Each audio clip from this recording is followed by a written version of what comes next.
Eh ben bonsoir et bienvenue à toutes et à tous. Je suis Laurent pour le canapé comics de la semaine. Donc Laurent, le webmaster du blog Comics Heroes et de la page Facebook French Comics Force. Bienvenue sur ce nouveau canapé comics, le canapé comics du 23 mai. Ce soir, vous le voyez, ce sera essentiellement un spécial canapé comics, lecture de comics, les comics, les vrais, les purs, le papier pour moi ce soir. Alors avec une review de mes lectures de la semaine, pas mal de petites choses tout de même, des bonnes surprises, un bon coup de cœur. Je vais commencer par Cochonulk 3. Cochonulk, l'oreille cassée. Donc c'est fait par Fred et Rétrophile. Et donc c'est le troisième album, la troisième numéro des aventures de Cochonulk. J'ai eu droit à ma dédicace. Troisième album des aventures de Cochonulk. Cochonulk, le rappel pour ceux qui ne le connaissent pas, ce Cochonulk en noir et blanc, c'est un hommage, c'est une parodie aux comics, à Hulk, puisque Cochonulk, c'est bien ce qui est promis dans le titre, c'est un Hulk version cochon. Et donc dans ce troisième album, Fred et Rétrophile nous en montrent un peu plus sur l'univers du fameux Cochonulk et notamment au niveau de ses ennemis. On rentre dans la baston, il y a plusieurs ennemis qui lui tournaient autour à ce Cochonulk. Et là, tous ces ennemis qui gravitaient autour réussissent à trouver le fameux Cochonulk pour une grosse session de baston. En plus de ça, on a droit à un nouveau personnage un peu mystérieux qui s'appelle le Chaman. Et d'autres persos qu'on commence à voir apparaître et qu'on imagine qui seront développés dans le numéro 4. Surtout intéressant le Chaman, puisque le Chaman, on ne sait pas si c'est un vrai Chaman ou si c'est un peu un barjot... voilà, un barjot, on va dire ça comme ça, et qui lui propose des origines un peu mystiques, mythologiques à notre Cochonulk, alors qu'une scientifique qui est là propose des théories complètement différentes et beaucoup plus scientifiques. Donc voilà, c'est le troisième album en date, c'est celui qui vient de sortir, qui est disponible en ce moment, le Cochonulk de Fred d'Alpha Rétrophile, et aussi David Mad Dog et, alors que je dise tout le monde, qui a contribué, Amy, Maquette, Mad Dog. Donc du coup, voilà pour tous les participants à ce troisième album. Cochonulk, c'est fun, c'est parodique, c'est un peu trash dans l'humour, donc faut y aller. Salut Jérôme. Ah bah Jérôme qui nous dit qu'il adore l'humour de Rétrophile. Pour lui, c'est indéniablement un gage de qualité niveau scénario. Bah écoute, merci Jérôme. J'espère que tu participeras au défi illustré et que tu pourras gagner un Cochonulk si tu ne connais pas Cochonulk. Ce sera l'occasion de découvrir, et donc ça fait la transition. Cochonulk, c'est le défi illustré du moment sur Comics Heroes. Jérôme, tu n'as pas encore participé au défi illustré? Jérôme, ça ne te ressemble pas? Jérôme Doré, je te balance devant le monde entier, enfin devant mes trois... Salut Stéphane, devant mes trois spectateurs. Voilà, Jérôme, tu sais ce qu'il te reste à faire, puisque c'est le défi illustré du moment. Ouais, merci Jérôme, et puis c'est pour toi parce qu'il y a des moyens que tu gagnes, tu nous fais toujours de très très belles participations. Ce défi illustré, c'est simplement sur Comics Heroes, l'occasion... Oui, il a un peu la pression Pierre, je suis d'accord, mais il le mérite bien, il a toujours été très très actif comme toi d'ailleurs sur les défis illustrés. Donc le principe du défi illustré, le blog Comics Heroes, on lance un petit défi à nos illustrateurs du web, dessinateurs ou pas, ça peut être des montages photos, pour que les gens, les artistes du net, nous donnent leur version illustrée en dessin ou autre de Cochonulk, plusieurs thèmes, on peut mélanger les thèmes. Ce qui compte, vu le ton et le produit final de Cochonulk, c'est que vous vous amusez, ça peut être du délire, on est là pour ça. Et on a eu déjà de très très belles participations, dont une de Pierre qui cassait tout, qui déchirait tout. Et j'en ai deux encore en attente, il faut que je me pose sur mon PC, ce sera pas ce soir, puisque ce soir je fais le canapé comics, mais dès que je me pose sur mon PC, je mets en ligne deux nouvelles participations au défi illustré. Ça tombe bien, on va avoir, en tout cas moi je vais avoir la chance de faire le pont. Oui, c'est vrai que Pierre a fait une super participation, c'est ce que Jérôme partage avec moi, salut Stéphane, sur le live. Bah c'est bien, pour une fois que j'ai un peu d'interaction, ça me fait plaisir parce que je vois pas toujours les mails, là tout va bien. Donc voilà, Cochonulk, je vous le recommande, c'est fait par des Français, voilà, déjà je l'ai peut-être pas dit, à la base c'est un comic book 100% français, d'amateurs passionnés, et vous pouvez commander tout ça sur le web, vous le trouverez le lien soit sur mes pages Facebook French Comics Force, soit sur la vidéo YouTube, puisque une fois que j'aurai fait mon live, bien sûr, je mettrai tout ça sur YouTube pour que ceux qui ont l'habitude de le voir sur YouTube le voient. A priori, je passe plus par les réseaux sociaux, puisque ça me permet apparemment d'avoir beaucoup plus de vues, là où j'avais une 50aine de vues sur YouTube. Apparemment, j'ai 169 vues quand je fais par les réseaux sociaux, donc j'espère que c'est pas que je comprends bien les stats. Ça me paraît énorme, en tout cas tant mieux si vous êtes plusieurs à me suivre, ça me fait vraiment plaisir. Voilà, c'était un premier démarrage pour Cochonhulk, une production made in France, puisque tout ça, ça se passe sur la page la page Facebook French Comics Force. L'objectif de French Comics Force, cette page en tout cas, c'est surtout de promouvoir les initiatives BD Comics des auteurs français, des artistes français, que ce soit un peu la scène indépendante ou après les grands artistes. Si Olivier Coipel m'écoute ce soir, me regarde, n'hésite pas à m'appeler Olivier. On fera quelque chose ensemble. Donc voilà, vous comprenez, c'est vraiment l'objectif, c'est de faire des promos à des projets que moi je trouve super, qui sont menés par des passionnés et qui ont parfois un petit peu de mal à se faire connaître. Donc on fait ce qu'on peut à notre niveau. Voilà, après moi j'enchaîne directement avec mon coup de cœur de la semaine, Moon Knight. Alors, il faut dire ce qui est, les effets de la série de télé cartonnent à fond sur moi. J'ai envie de lire de Moon Knight et ça tombe. Alors j'ai pas envie de lire 50 000 Moon Knight, j'ai la chance d'avoir d'autres albums en attente. Mais celui-là m'intéressait tout particulièrement et je ne suis pas déçu du tout. C'est le dernier album Moon Knight en date.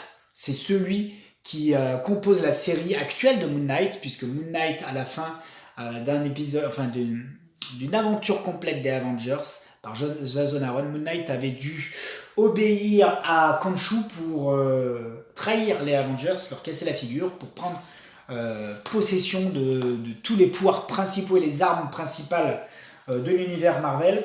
Tout ça pour donner à Khonshu l'opportunité de devenir un peu le maître du monde. Et puis pour le reste, je vous laisse lire le run des Avengers, puisque ça s'arrête pas là, vous imaginez bien.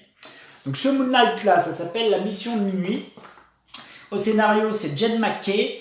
Et au dessin, c'est Alessandro Cappuccio. Et puis après, on a aux couleurs Rachel Rosenberg. Et la traduction, on a Macma et Mathieu Verna. Avec des superbes couvertures de Steve McNiven. Voilà, celle-là en fait partie. Très bon épisode, très bon album pour moi sur ce Moon Knight. Ce Moon Knight là, allez, en synthèse, c'est quoi? Moon Knight, il a laissé tomber Khonshu, on va dire ça comme ça, mais il continue à mener la mission que lui avait donnée Khonshu. Il reste le point vengeur de Khonshu.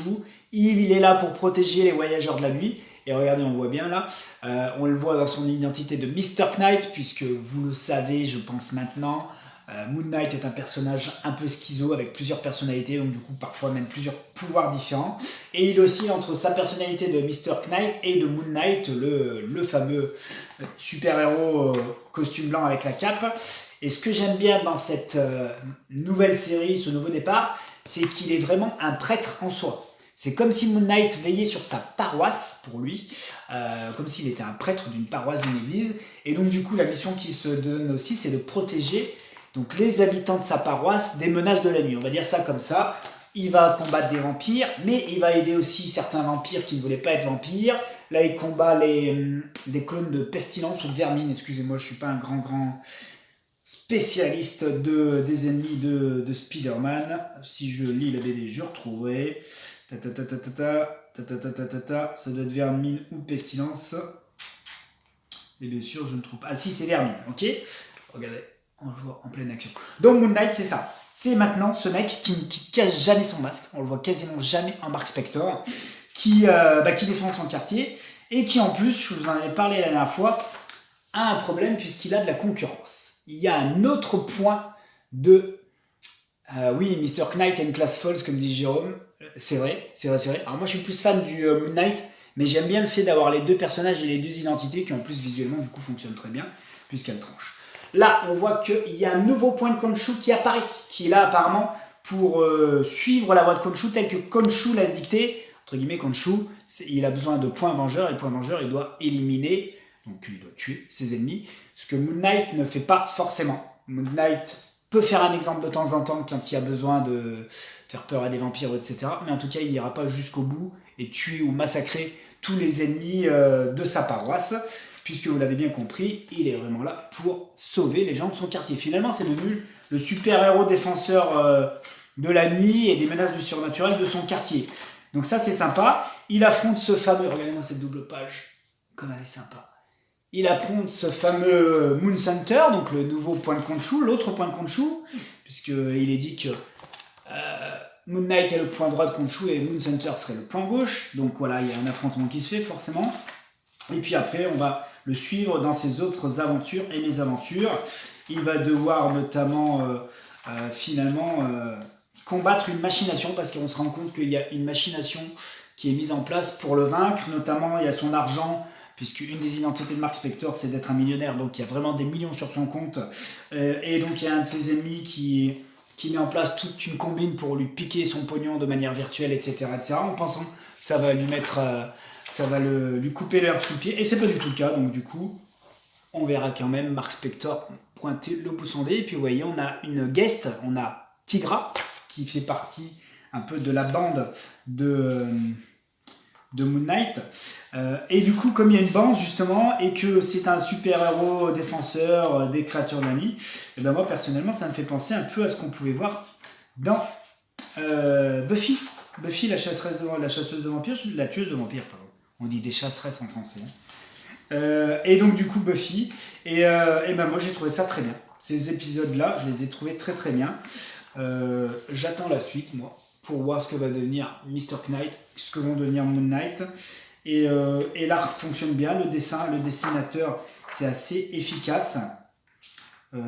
C'est un petit peu épuré, mais je trouve que c'est vachement bien. Alors il y a un truc que je me demande à chaque fois, quand les dessinateurs font des effets comme ça, c'est est-ce que le costume de Moon Knight est tout blanc ou est-ce qu'il est et blanc et noir? Donc si vous avez vu tout ça, vous me le dites, parce que du coup on a du mal à comprendre, moi j'ai du mal à comprendre. Est-ce que c'est le costume intégralement blanc? Là, moi, de ce que j'en vois et de ce que j'en comprends, c'est un costume blanc et noir. Il est blanc pour la cape, blanc pour la cagoule, blanc sur le plastron, on va dire ça comme ça, et le reste ça doit être du noir. Voilà, un petit détail, c'est pas très grave, c'est pas très compliqué. Donc voilà, pour moi c'était vraiment, regardez-moi ça, cette page-là, elle déboîte et la couverture qui va avec, super. Donc très bonne surprise pour moi. Le coup de cœur de la semaine, c'est Moon Knight sur la mission de minuit, les nouveaux épisodes, le dernier album en date. La semaine dernière, c'était aussi l'arrivée de Marvel Comics numéro 5. Marvel Comics, la nouvelle revue. Tu vas encore craquer de la thune, Stéphane me dit. Écoute, c'est peut-être pas... En tout cas, c'est mon avis à moi. Moi, ça me plaît. Voilà. En plus, par exemple, je vous ai dit que ça je reviens sur Moon Knight, excusez-moi. C'est Stéphane qui m'a interpellé sur un commentaire. Il dit que, ok, je l'ai convaincu, il va encore craquer de la thune. Moi, c'est vrai que j'ai trouvé ça bien parce que ce que je vous disais, ça fait la suite d'un run d'Avengers. Mais moi, je l'ai lu, le run d'Avengers, il y a 2 ans, je m'en souviens pas bien. Et j'étais pas du tout perdu. On vous explique que Khonshu a fait une connerie, que du coup, Moon Knight comprend qu'il doit se démarquer un peu de Khonshu, et puis le reste, je vous l'ai dit, donc il n'y a pas de souci. Jérôme se pose la question concernant les effets de blanc et noir sur le visuel de Moon Knight. C'est une question qui se posait à un moment sur le costume de Tornade. T'as raison, le costume de Tornade, est-ce qu'il était en cuir blanc avec des reflets noirs, ou est-ce qu'il était en cuir noir avec des reflets blancs? C'est toujours pareil. Et moi, j'avais d'autant plus cette question quand j'étais gamin. Je pense que vous l'avez tous eu sur le costume de Photonique. Pour vous, le costume de Photonique, il est de quelle couleur? Il est noir, il est jaune et noir. Je crois même avoir vu une statuette comme quoi il était jaune et marron. Et donc, du coup, en fait, pour moi, c'est des effets un peu d'ombre, de cuir qui font qu'on a des reflets. Et parfois, on ne sait pas du tout ce que ça donne dans la réalité. Voilà pour les petites intermèdes et pour répondre aux questions de mes spectateurs. Je reviens sur Marvel Comics, 5e du nom. Ça, c'est la couverture classique. Il y avait une autre couverture apparemment avec effet relief qui était pas mal, avec Ed McGuinness qui nous présentait plusieurs portraits. Le Marvel Comics du mois, j'ai pas encore eu le temps de le lire en intégralité. Par contre, je me suis fait plaisir.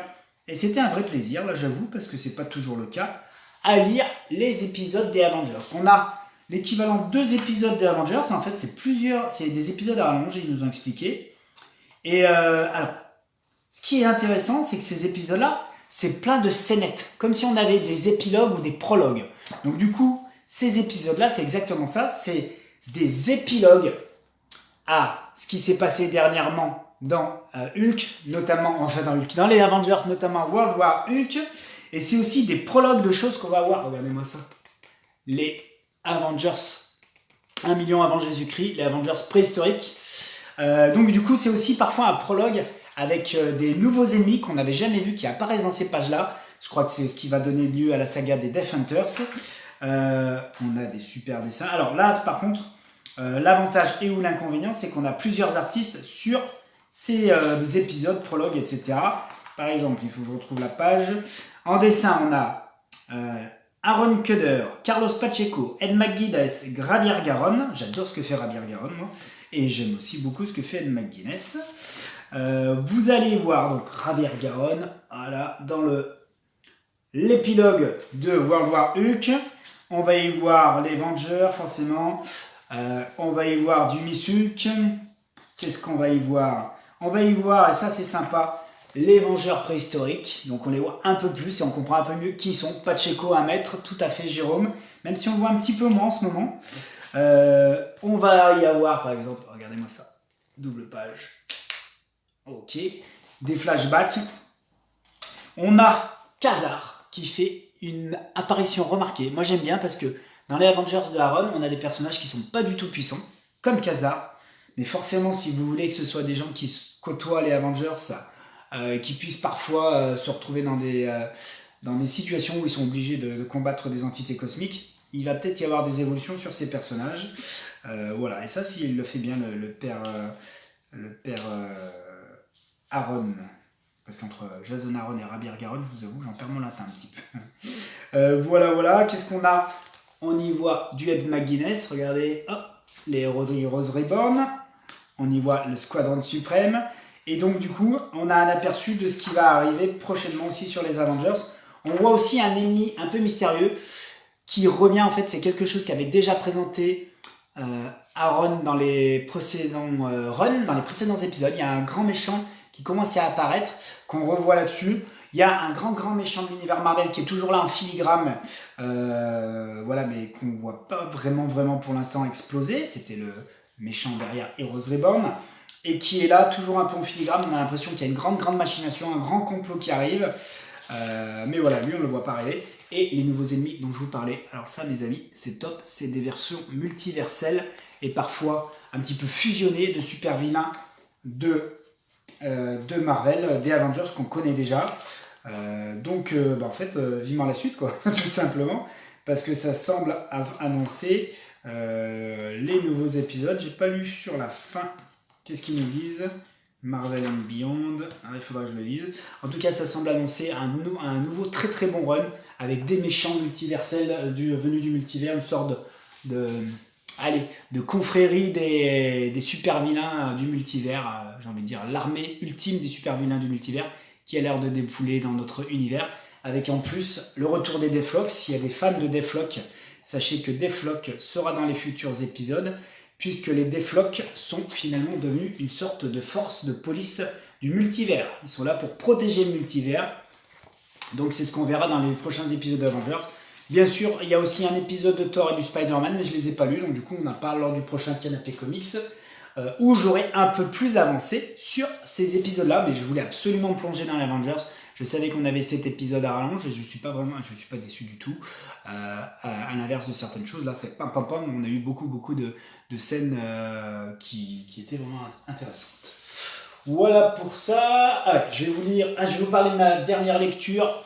C'était le Marvel Voices. Donc ça, c'est un comics gratuit que j'ai pu avoir grâce à Astro City le jour du Free Comic Book Day. Et oui, puisque le premier samedi de mai aux US et donc en France dans les magasins qui font de la VO, de la version originale, on a droit à des comics gratuits. J'ai pris moi le Marvel Voices parmi 11 autres. Donc là, c'est le deuxième que je lis. Chaque semaine, donc pendant 11 semaines normalement, je vais vous faire un retour sur un des comics que j'ai eu pendant le Free Comic Book Day.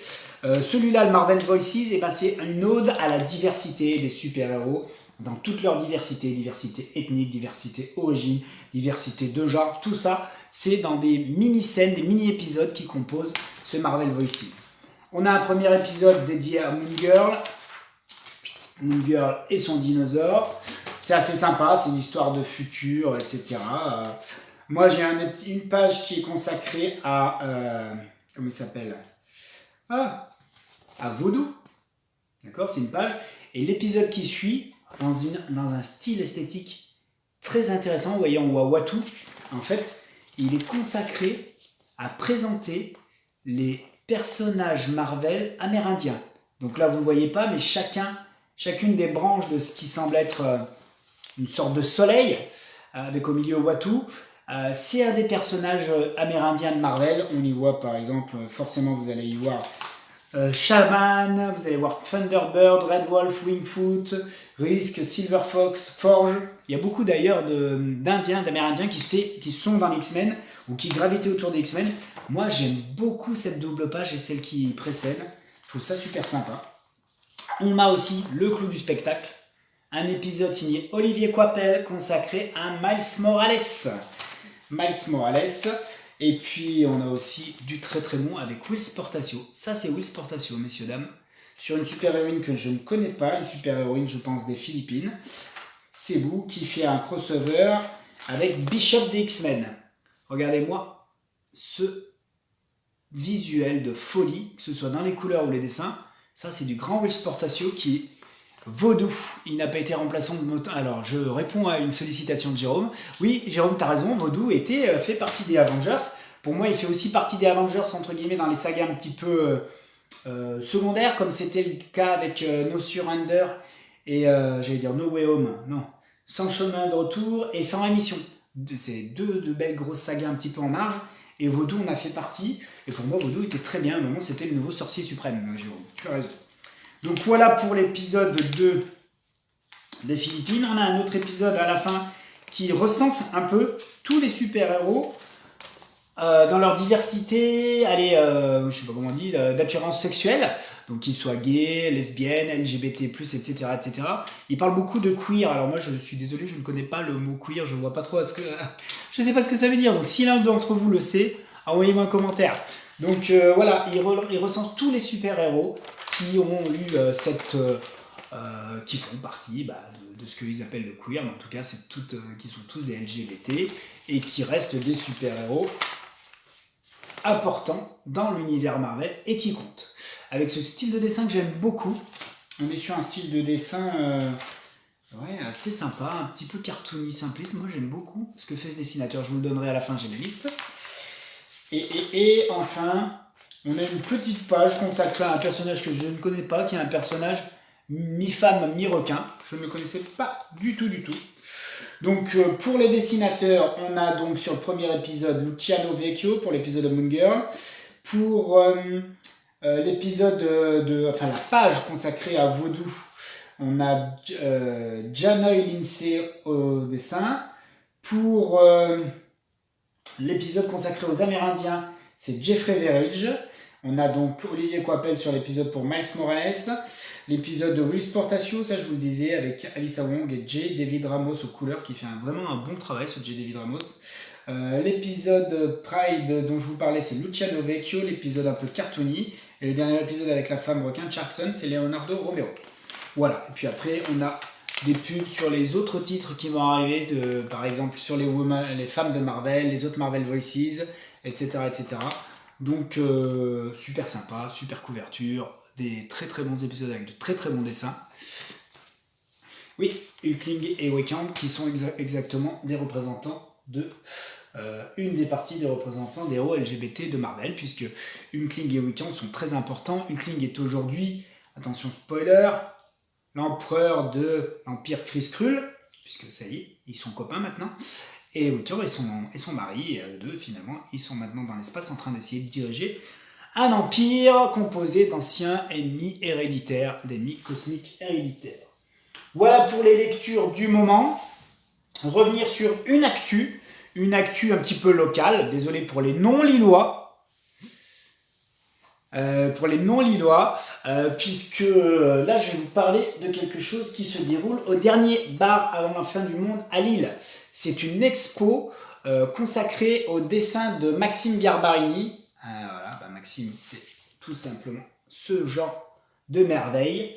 Maxime Garbarini qui expose jusqu'au 10 juin, au dernier bar avant la fin du monde à Lille. C'est ouvert tous les jours de 14h à 17h. Et c'est une expo qui est consacrée aux mutants. Alors, ceux qui connaissent Maxime ne seront pas surpris, puisque c'est un fan des mutants Donc c'est un fan des Nouveaux Mutants et d'X-Men des années 80, 90, 2000, Maxime. Et il aime tellement ça qu'il a créé d'ailleurs sa propre série qui s'appelle Heroix. Regardez, on voit des dessins, des superbes dessins de Maxime. Alors là, c'est pas ces dessins-là que vous retrouverez dans l'expo, puisque lui, ce seront des dessins. Alors là, par contre, on est en plein dedans. Entièrement consacrés aux mutants, donc vous aurez des expos et des dessins sur les X-Men, sur les Nouveaux Mutants, etc., etc. Là, c'est pareil, vous êtes en plein dedans. Donc, tous les jours, c'est gratuit, 14h, 17h. Et donc, Maxime, c'est aussi le scénariste, le dessinateur et en grande partie le coloriste d'Heroix. Et Heroix, sa propre série, qu'il a réalisée quasiment entièrement seul et qui est publiée, le numéro 1 est publié chez North Star Comics. Ça, c'est incontournable, messieurs, dames. Voilà pour l'actu du moment en termes d'artistes français. Les autres actus, c'est aussi Yamraj Universe 2 qui est disponible chez le collectif Yamraj. Et puis bientôt, le Exilium 2 de Pierre Champion. Pierre, tu m'as fait un petit coucou, je l'ai vu, je te répondrai dès que je peux. Si tu veux réagir, c'est l'occasion, je vois que tu es encore en live. Pierre Champion qui avait donc réalisé Exilium 1, une bande dessinée, SF super-héros, avec un univers dans lequel la Terre était attaquée par une espèce d'alien félidé. Et puis il faudra lire la suite, parce que si je vous raconte tout, ça sert à rien. Et puis donc, il veut surtout lancer prochainement, je pense, la campagne de financement participatif. Voilà, là, j'ai réussi. De son deuxième album, c'est de la grande BD, c'est de la belle BD, c'est du beau bouquin. Et le premier album avait bien marché, bien, je crois, assez cartonné, moi, je trouvais, en termes de financement participatif. Donc, les retours, le succès de la campagne. Et Pierre est partant pour lancer son deuxième album. Voilà ce que je voulais vous dire et ce que je voulais vous présenter pour cette semaine. Actu à venir aussi en termes de sortie BD. Cette semaine, moi par exemple, je vais aller m'acheter 2 BD. La première, ça va être Radiant Black, une nouvelle série super-héros chez Image Comics, qui a l'air vraiment sympa. Apparemment, c'est inspiré de choses comme les séries un peu japonaises à la Power Rangers, etc. Oui, vous avez le lien de merci Pierre Champion qui vient d'intervenir donc dans les commentaires live. Vous allez voir, c'est déjà à partir de demain la campagne de financement participatif. Donc vous avez le lien dans la vidéo, dans les commentaires de la vidéo. Moi je le mettrai bien sûr dans les commentaires de mon YouTube. Voilà, donc vous pouvez d'ores et déjà commencer à aller participer au financement d'Exilium 2. Et du coup, je ne sais plus sur quoi j'étais parti, sur Radiant Black, ça j'attends de me le lire, ça a l'air sympa, c'est un nouveau super-héros, un nouvel univers édité par Image Comics. Et autre chose que j'attendais depuis un moment, là je vais me faire ce plaisir cette semaine, ça va être chez Vestron, puisque Vestron c'est l'éditeur Geek Spirit, l'éditeur français, qui depuis 2-3 ans cartonne avec des éditions de vieilles séries, télé, dessins animés, cartoons, films, notamment tout le Hasbroverse dans lequel vous aviez des personnages comme les Transformers, G.I. Joe, qu'est-ce qu'il y a d'autre, je les oublie, il y en a tellement je les oublie, mais c'était Masque, donc voilà, des héros très connus des enfants des années 80 pour tous les dessins animés qui avaient été réalisés. Et donc là on a un spécial Snake Eyes, un album dédié à Snake Eyes, quasiment entièrement concocté, en tout cas entièrement dessiné par Rob Liefeld. Au niveau des scénarios, il doit être dedans aussi. Donc j'attends de lire ça, je vais me faire ce plaisir parce que j'avoue que Snake Eyes c'est Rob Liefeld, j'ai envie de lire ça. Et en plus, à mon avis, ça a l'air d'être du Snake Eyes qui se frotte à des super-héros qui vont ressembler à d'autres super-héros, style Avengers, ce genre de choses. Donc j'ai envie de lire ça. Voilà, et donc je risque, si tout va bien, de vous en parler lors du prochain Canapé Comics, en tout cas lors d'un de mes prochains Canapé Comics, puisque c'est vraiment une série que j'attends depuis un moment. J'avais réussi à avoir un épisode en VO, comme ça m'avait plu, j'ai dit c'est bon, j'arrête, je lirai la VF. Voilà, alors tiens, une petite intervention de Jérôme Doré, qui nous dit que les gens bien lisent et achètent Exilium. Et j'en suis d'accord, et j'en fais partie. Et donc Stéphane qui plus souvent en disant que les gens bien lisent, achètent et aiment Exilium. On est tous d'accord là-dessus. Voilà ce que je voulais voir avec vous. Messieurs les spectateurs en direct, si vous avez une intervention ou une question, profitez. Je vous laisse 30 secondes pour interagir. Voilà, l'avantage aussi, c'est que là, moi, je vais avoir un long week-end. Ah, Pierre Champion nous indique qu'il a choisi un titre imprononçable pour Exilium 2. Donc forcément, Pierre, il faut que tu nous livres ce fameux titre, et puis on va bien voir en direct s'il est imprononçable ou pas. Donc juste pour revenir là-dedans en attendant l'intervention de Pierre, c'est que j'ai un long week-end qui vient, donc si tout va bien, je ferai bien sûr une vidéo, peut-être dans le week-end, peut-être l'occasion d'en faire plus. En tout cas, j'espère pouvoir parler de bons comics. Radiant Black, Vestron et Snake Eyes en tête, Marvel Comics, et puis peut-être d'autres que j'ai sur ma piste, ma piste de livres à lire, sur lesquels j'aurais pu avancer. Pierre, le titre, une fois... c'est parce que j'ai... Oui, Exilium, non, mais parce que moi, sur mon album à moi que je suis en train de terminer, il y a un truc qui s'appelle Exilium, donc Exilium, j'ai loupé mon tir, j'ai envie de te dire, mon Pierre. Alors, Jérôme, non, je ne lis pas. Alors, j'ai une question de Jérôme, messieurs, mesdames, les viewers, qui me demande si je lis les nouvelles séries X-Men. Alors, j'ai lu House of X, Power of X. Je me suis fait plaisir avec Ten of Swords, donc X of Swords, Ten of Swords, parce que c'était du Pépé Larraz. Mais non, pour l'instant, je ne lis pas et je ne suis pas intégralement les séries X-Men. Je pense que je vais me prendre certaines des phases des X-Men. Par exemple, là en ce moment, c'est le Hellfire Gala, si je dis pas de bêtises. Ça, j'avoue que je jetterai bien un œil. Voilà, je ne sais pas si je dirai tous les X-Men, mais je pense que je vais, sur certains chapitres de cette nouvelle lignée des X-Men, je pense que je me ferai certains chapitres, en espérant que je ne sois pas trop perdu, mais sur Ten of Swords, finalement, j'étais pas trop perdu. C'est aussi ce que j'ai beaucoup aimé dans Ten of Swords, les X-Men, ça reste les X-Men que j'ai connus et que j'ai aimé quand j'étais gosse, Colossus, Cyclope, qui ne devient plus enfin un psychopathe serial killer sur les bords. Enfin bon, il est comme il est. Ils sont dans leur nouvel univers où ce sont des mutants qui... Enfin moi, de ce que j'en vois, j'ai l'impression que les mutants approchent de plus en plus de la divinité, ils deviennent immortels, ils ont leur pays à eux, ils sont en relation avec les grands gouvernements du monde, et tout ça se fait pas dans la douleur, ils font ça intelligemment. J'aime beaucoup, beaucoup, beaucoup ce qu'ils en font. Toi, Jérôme, qu'est-ce que tu en penses? Si tu me demandes si je lis les séries X-Men, c'est que tu les lis. Quel est le bilan que tu en fais? Ah, il faut en dire plus sur quoi? Ah, tu parles de ma BD, Pierre. Non, non, bah vous lirez l'album 4 d'Oplitea, c'est Oplitea l'album 4, t'inquiète pas. Vous le lirez en temps et en heure. On est en train de bosser dessus d'arrache-pied. Patrice a fait tous les dessins.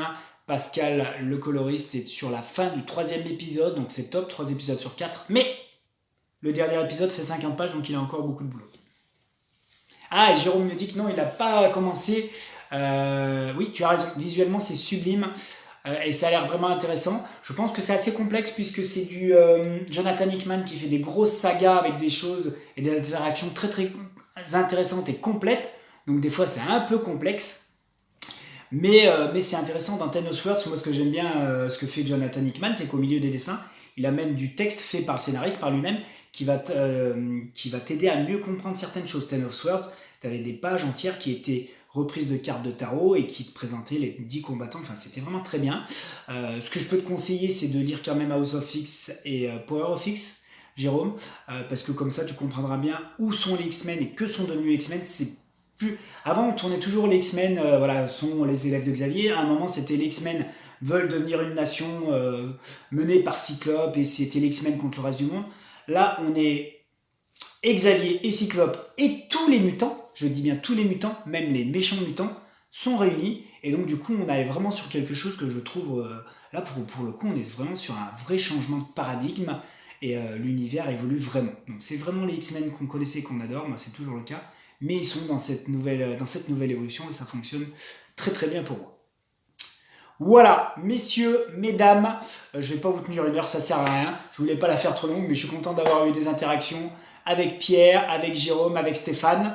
Merci à vous trois. On se refera ça avec plaisir tant que vous pouvez. Je pense que dans les prochains Canapé Comics, on va aussi parler d'Exilium et pas de Excellium avec Pierre. On essaiera d'accompagner le projet de Pierre pour que son 2e album puisse voir le jour grâce au financement participatif. Voilà, et puis je vous parlerai de tous les comics, mais je commence à me répéter, et quand on commence à se répéter, messieurs, dames, c'est qu'il est l'heure d'arrêter. Voilà, à bientôt tout le monde, j'étais content de vous avoir, je vous dis certainement à ce week-end, en fin de semaine, on en profitera, on va se faire des échanges et on va lire du bon comics et on parlera de tout ça tous ensemble. À bientôt les mecs!